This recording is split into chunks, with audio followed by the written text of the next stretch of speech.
नमस्कार, अमर उजाला.com देख रहे हैं आप। मैं हूँ आपके साथ पल्लवी।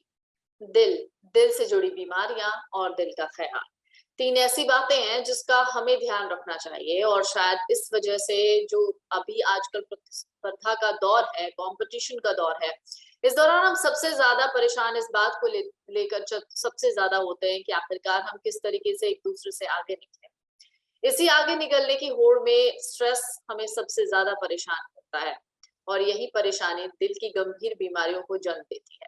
हालिया दिनों में जब हमने बहुत सारी खबरें पढ़ी, देखी, सुनी होंगी कि चाहे वो आम इंसान की हो यानी आम जीवन में काम करने वाले लोगों की हो या फिर किसी सेलिब्रिटी की हो, हमने ज्यादातर एक कॉमन चीज देखी कि उन्हें हार्ट अटैक आया या हार्ट से जुड़ी कोई बीमारी हुई जिसकी वजह से या तो वो हॉस्पिटलाइज हो गए या फिर उनकी डेथ हो गई।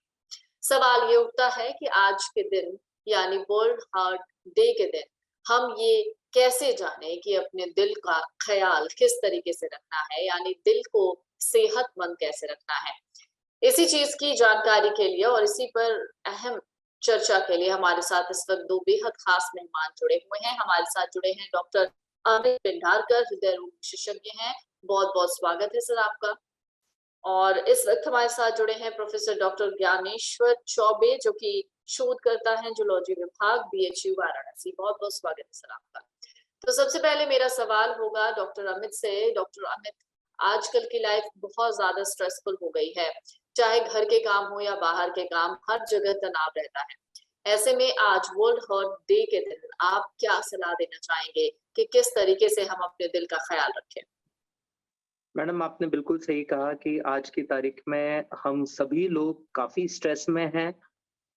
हम सभी लोगों में एक चाह है कि एक बेहतर जीवन की चाह है। यही कहीं न कहीं हमें नुकसान कर रही है। सो मैं सभी लोगों को, ख़ासकर यंग लोगों को यही सलाह देना चाहता हूँ कि हमें हर कोई अच्छा काम करना चाहता है, लेकिन वो हमें स्ट्रेस नहीं लेना है। जितना हम तनाव में रहेंगे उतना ही हमारा हार्ट को डैमेज होने के चांसेस हैं। तनाव न केवल हार्ट को डैमेज करता है, शरीर के प्रैक्टिकली प्रत्येक अंग को नुकसान पहुँचता है स्ट्रेस से। इसलिए बेहतर यही है कि कम से कम स्ट्रेसफुल लाइफ जिए ताकि हम लंबी ज़िंदगी जी सकें। बिल्कुल। और जब हम बात करते हैं दिल की बीमारियों की तो अक्सर एक बात हमारे ध्यान में आती है, वो ये कि अभी तो उम्र ही क्या है। डॉक्टर ज्ञानेश्वर से मेरा ये सवाल होगा कि आज के डेट में अगर हम ये कहें कि तुम 60 के हो, तुम्हें हार्ट की प्रॉब्लम हो सकती है, तुम 40 के हो, तुम्हें हार्ट की प्रॉब्लम हो सकती है, तुम 20 के हो, तुम्हें हार्ट की प्रॉब्लम नहीं हो सकती।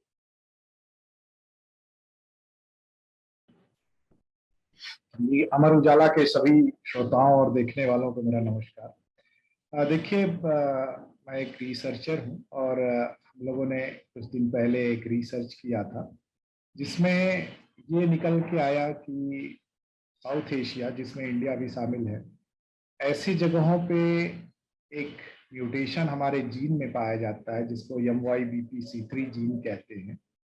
उसमें म्यूटेशन हमारे हार्ट अटैक होने के रेट को 7 टाइम्स इंक्रीज कर देता है। तो ये भारत के लिए एक बहुत स्पेसिफिक प्रॉब्लम है जो कि लगभग 4 से 5% पॉपुलेशन में पाया जाता है। 4 से 5% पॉपुलेशन मतलब लगभग पूरे साउथ एशिया में 60-65 मिलियन लोग हो गए, 6 करोड़ के आसपास लोग हो गए। तो ऐसे लोगों को जो है वो एक हम लोगों ने टर्म भी उस समय दिया था कि कार्डियक सर्विलांस जो है वो बहुत ज़रूरी शब्द है। और 20 साल हो चाहे 25 साल हो, और इस डिजीज़ के साथ सबसे बड़ी प्रॉब्लम है कि 40 से 45 साल के बीच में ही हार्ट अटैक के केसेस होते हैं। तो हम लोगों को ज़्यादातर लोग जो कि जिनके साथ हार्ट की प्रॉब्लम है और इस आज के ज़माने में उन लोगों के लिए एक हार्ट सर्विलांस जो है, कार्डियक सर्विलांस, वो होना बहुत ज़रूरी है।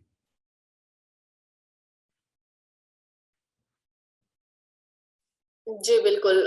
कार्डियक सर्विलांस, इसे हम किस तरीके से समझ सकते हैं? सर्विलांस का मतलब निरीक्षण करते रहना है, यानी कि हार्ट को बार-बार मॉनिटर करते रहना। जी डॉक्टर, हाँ। हार्ट को हम किस तरीके से मॉनिटर कर सकते हैं?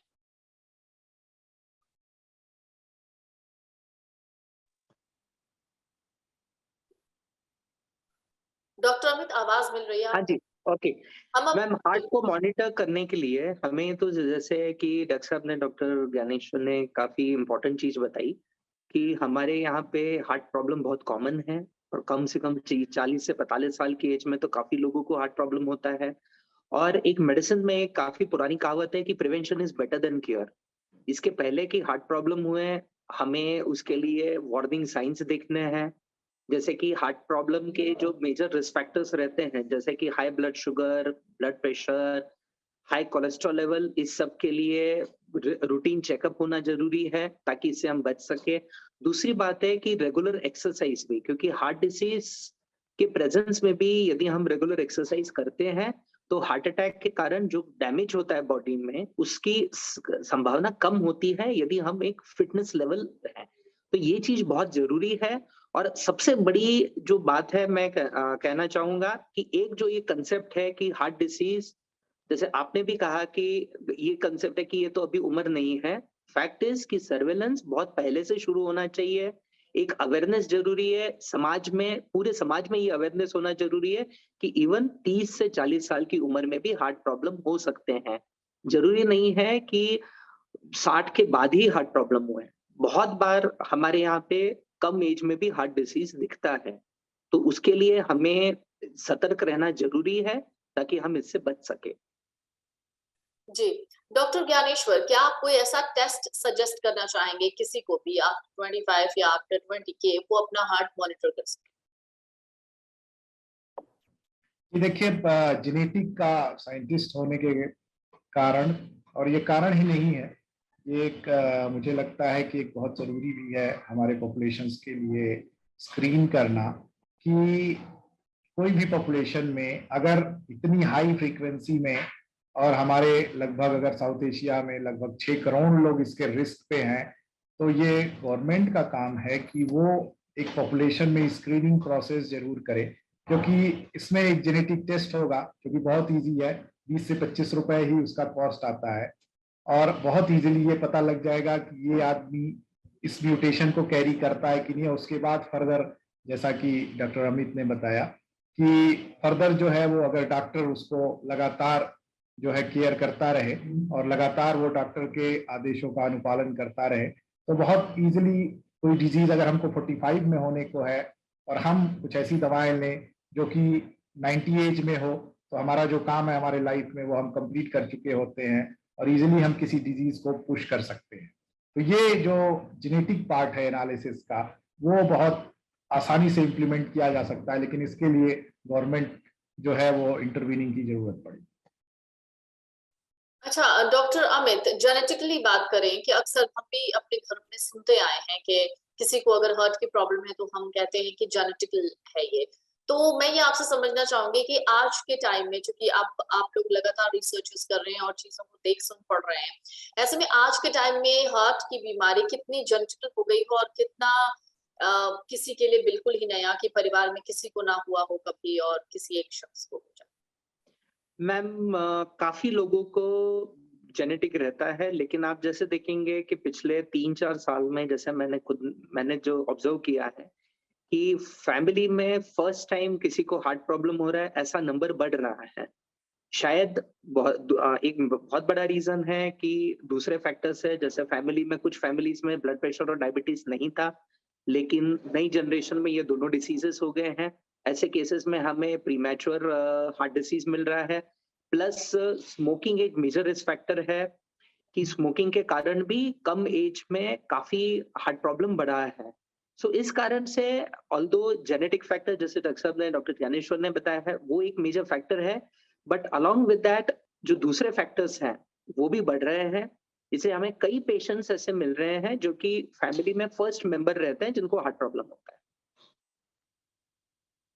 जी, डॉक्टर ज्ञानेश्वर, अक्सर हम डाइट को लेकर बातें करते हैं। अभी हालिया में बहुत सारे ऐसे केसेस सामने आ गए, जैसे राजू श्रीवास्तव हो या सिद्धार्थ शुक्ला हो। अगर हम इन सेलिब्रिटीज को देखें तो हमारे दिमाग में एक चीज आती है कि ये तो अक्सर जिम करते हैं, वर्कआउट करते हैं, हेल्थ का बहुत ख्याल रखते हैं, खाना खाते हैं, अच्छा डाइट प्रॉपर लेते हैं। बावजूद इसके इस तरीके की चीजें, हार्ट जैसी बीमारियां हो जाती हैं, हार्ट डिजीजेस लाइक ब्लॉकेज या कोई और दूसरी चीज, तो इसको हम किस तरीके से समझ सकते हैं? देखिए, मुझे लगता है कि जैसा अभी डॉक्टर साहब ने भी बताया कि अभी रिसेंटली कुछ लास्ट फ्यू इयर्स में जो है वो हार्ट की डिजीजेस काफ़ी बढ़ गई। तो इसके साथ 2 चीज़ें हैं, एक तो हम जागरूक भी हुए पहली चीज़, और दूसरी चीज़ ये भी है कि जो पोस्ट कोविड प्रॉब्लम्स है, क्योंकि कोविड के बाद जो है जो हार्ट डिजीजेज हैं, और कोविड होने के बाद इवन पर्सन जो इवन एसिम्प्टोमेटिक था या बहुत माइनर सिम्टम उसको थे, फिर भी बहुत सारे केसेस में ऐसा देखा गया है, मायोकार्डाइटिस देखा गया है, हार्ट में इन्फ्लेमेशन देखा गया है, मायोकार्डियल इंजरी भी देखी गई है, जबकि उस पर्सन को एक दिन फीवर था और कोविड से वो तीसरे या चौथे दिन ही ठीक हो गया। तो ये कई सारे फैक्टर्स हैं जिनको कि, और इंडिया के लिए ये बहुत ही हाई है, क्योंकि हमारे पास जेनेटिक फैक्टर है जो बहुत बड़ा रोल प्ले कर रहा है। बहुत सारे लोग रिस्क पे हैं, और अगर वो रिस्क पे हैं तो इसका मतलब कि कोई और फैक्टर अगर उसके साथ एसोसिएट हो जाता है, कोमॉर्बिडिटी एसोसिएट हो जाती है, तो ये फिर फैक्टर जो है बहुत अर्ली एज में इस तरीके की प्रॉब्लम्स दे रहा है। तो मुझे जहां तक लग रहा है कि ये प्रॉब्लम्स इसी वजह से आ रही है। डॉक्टर अमित, सेल्फ मेडिकेशन कितना ज्यादा खतरनाक है किसी के लिए भी? अगर हम एक दिन में डोलो भी खा रहे हैं अपनी मर्जी से, डॉक्टर से बिना सलाह लिए, तो ये भी कितना ज्यादा हार्ट को इफेक्ट कर सकता है। सिर्फ बात डोलो की नहीं, कोई और भी दवाई की अगर हम बात कर लें, जस्ट लाइक सिर दर्द की दवाई या फिर दर्द की दवाई, कोई भी। मैम डेफिनेटली सेल्फ मेडिकेशन जैसे हमारे अनफॉर्चुनेटली हमारे देश में कंट्रोल नहीं है, बट जैसे वेस्टर्न जो डेवलप कंट्रीज है वहाँ पे ओटीसी ड्रग्स है, ओवर द काउंटर ड्रग्स। हमें ये चीज वो केवल few medicine he over the counter मिलती है, बाकी कोई भी मेडिसिन प्रिस्क्रिप्शन के बिना नहीं मिलती है। बट हमारे यहाँ पे कोई भी बाकी की बहुत सारी ऐसी दवाइयां हैं जो बिना प्रिस्क्रिप्शन के मिल सकती हैं, क्योंकि हमारे यहाँ रेगुलेटरी कंट्रोल नहीं है। प्रॉब्लम है कि किसी भी दवाई के हम जैसे as the name suggest side effect, किसी की दवाई का side effect is basically side of the effect. तो किसी की भी दवाई के साइड इफेक्ट हो सकते हैं, दवाई का प्रॉपर डोज रहता है, उसको लेने का एक तो सबसे इंपॉर्टेंट चीज है उसका इंडिकेशन रहता है कि किस कंडीशन में लेना है, किस टाइम पे लेना है, कितने वक्त के लिए लेना है। बहुत बार हमने देखा है कि कोई रिलेटिव कोई दवाई ले रहा है तो दूसरे भी लोग वही दवाई लेने लगते हैं, बट हमें ये समझना जरूरी है कि एक ही बीमारी 2 लोगों में अलग-अलग बिहेव कर सकती है। तो सेल्फ मेडिकेशंस प्रोलॉन्ग इससे, और ये चीज़ हम काफ़ी देख रहे हैं सेल्फ मेडिकेशन के कारण साइड इफेक्ट्स होते हुए, और स्पेशली जो ये प्रोलॉन्ग मेडिसिन्स खाते जाना, बिना कोई ब्लड शुगर जैसे कि दवाई खाना बिना कि कोई ब्लड पैरामीटर्स के चेक करे बिना, या ब्लड प्रेशर या शुगर को चेक किए बिना कंटीन्यूअस दवाई खाते रहना एक डेंजरस ट्रेंड है। इसके कारण काफ़ी लोगों को प्रॉब्लम बढ़ रहा है। जी डॉक्टर। डॉक्टर ज्ञानेश्वर, एक बड़ा जो कि बहुत अहम सवाल सब लोग जानना चाहते हैं, I think including me also. अक्सर हम हर तरह की कोशिश करते हैं कि हम तनाव ना लें, स्टिल हम स्ट्रेस में चले जाते हैं, स्टिल हमारे काम का इतना ज्यादा प्रेशर हमारे ऊपर होता है जो कि स्ट्रेस से छुटकारा नहीं दे सकता।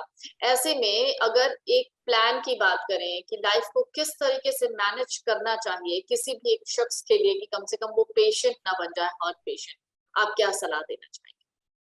जी बिल्कुल, देखिए हमारे लाइफ में मैनेजमेंट और लाइफ को ढंग से जीने की आदत तो हम सब में डालनी चाहिए।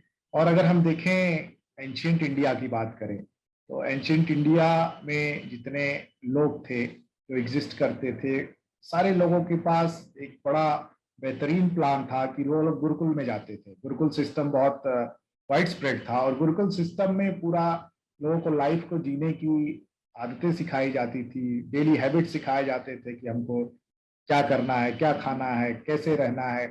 तो मुझे लगता है कि ये चीज़ें अब धीरे-धीरे जो सिस्टम है हमारा, धीरे-धीरे वो इम्प्लीमेंट करने चला, जो सिस्टम हमारे यूके में था, जो अंग्रेजों द्वारा लाया गया था। और वो सिस्टम इम्प्लीमेंट होने से एक तरीके से जो हमारा हमारा जो व्यवस्था थी वो काफ़ी छिन्न-भिन्न हो चुकी है, और मुझे लगता है कि उसका भी असर है, और ये चीज़ें हमारे रोज के लाइफस्टाइल में बहुत बड़ा असर डालती हैं। तो ये हमको, मुझे लगता है कि जो एजुकेशन सिस्टम है, वो एजुकेशन सिस्टम में जो टीचर्स हैं, वो भले ही गुरुकुल सिस्टम आज बहुत वाइड स्प्रेड नहीं है या बहुत यूज में नहीं है, लेकिन वो अपने स्टूडेंट्स को जो उसका पर्टिकुलर प्रोफेशन है, जैसे कि कोई जेनेटिक्स पढ़ा रहा है, कोई बायोलॉजी पढ़ा रहा है, कोई केमिस्ट्री पढ़ा रहा है, तो वो पढ़ाने के साथ साथ अगर साथ में ये भी बताए कि लाइफ को कैसे जीना है, लाइफ को कैसे मैनेज करना है, क्योंकि लाइफ मैनेजमेंट अगर हम नहीं रख पाते तो हम कभी सक्सेसफुल नहीं हो सकते, भले ही हमारा IQ 200 प्लस हो जाए। जी बिल्कुल। Doctor Amit, world heart day पर आज आप क्या एडवाइस देना चाहेंगे? मैं यही एडवाइस देना चाहूँगा कि हमें तनाव कम से कम रखना है। जैसे डॉक्टर ज्ञानेश्वर ने भी ये बात पे स्ट्रेस दिया है, हम कहीं न कहीं एक ब्लाइंडली जो वेस्टर्न कल्चर को फॉलो कर रहे हैं, प्लस हमें जो एक तनाव कम करने के लिए बहुत ज़रूरी है कि हम अपने रूट्स के साथ जुड़े रहें, जड़ों से जुड़े रहें। खासकर खान-पान में तो बहुत ज़रूरी है। कोई भी जो खान-पान होता है, जो ब रहता है, वो क्लाइमेट के हिसाब से बनता है। सो हमारी यही कोशिश रहनी चाहिए कि जो हमारा डाइटरी हैबिट्स जो हमारी इतने सालों से चली आ रही है, हजारों सालों से, उसको जितना हो सके फॉलो करें। रेगुलर एक्सरसाइज करें। पहले के जमाने में रोज रेगुलर व्यायाम करते थे, वॉक होती थी। ये हमने धीरे धीरे कम कर दी है, ऑलमोस्ट बंद हो गई है। जिम जाने से नहीं होता है काम। हम इवन जरूरी नहीं है कि आप घंटों जिम में व्यतीत करें। इवन कुछ आप 30 से 40 मिनट तक यदि रेगुलर मॉडरेट इंटेंसिटी एक्सरसाइज करते हैं, जैसे ब्रिस्क वॉकिंग करते हैं, वो भी सफिशिएंट होगी। एक बहुत इंपॉर्टेंट चीज स्पेशली यंगर पॉपुलेशन के लिए कि सही amount of good amount of sleep, that is हमें जो नींद है उसकी पर्याप्त जो जरूरत रहती है उसके हिसाब से सोना चाहिए ताकि स्ट्रेस रिलीव हो सके, so that we get a healthy heart with and a healthy India. बहुत-बहुत शुक्रिया आपका डॉक्टर अमित, बहुत-बहुत शुक्रिया आपका थैंक यू। डॉक्टर ज्ञानेश्वर। आप दोनों ने वाक़ई बहुत बेहतरीन जानकारियाँ दी और उम्मीद करते हैं कि ये जानकारियाँ हमारे व्यूअर्स को बहुत पसंद आएँगी और इस पर वो काम भी करेंगे, क्योंकि ज़ाहिर है ये वक़्त जो है वो बड़ा तनाव का है। हम हर दिन किसी न किसी तनाव से जूझ रहे होते हैं, लेकिन इस दौरान हमें अपने दिल का भी ख्याल रखना चाहिए और दिल का ख्याल किस तरीके से रखना है, डॉक्टर्स ने हमें बताया। दिल को मॉनिटर किस तरीके से करना है, ये भी डॉक्टर्स ने आज हमें सलाह दी। बहुत-बहुत शुक्रिया आपका। Thank you. डाउनलोड करें अमर उजाला ऐप और पाएं खबरें लगातार। अगर आप ये वीडियो YouTube पर देख रहे हैं तो हमारे चैनल को सब्सक्राइब करें और बेल आइकन को दबाना ना भूलें। अगर आप Facebook पर ये वीडियो देख रहे हैं तो हमारे पेज को लाइक करें।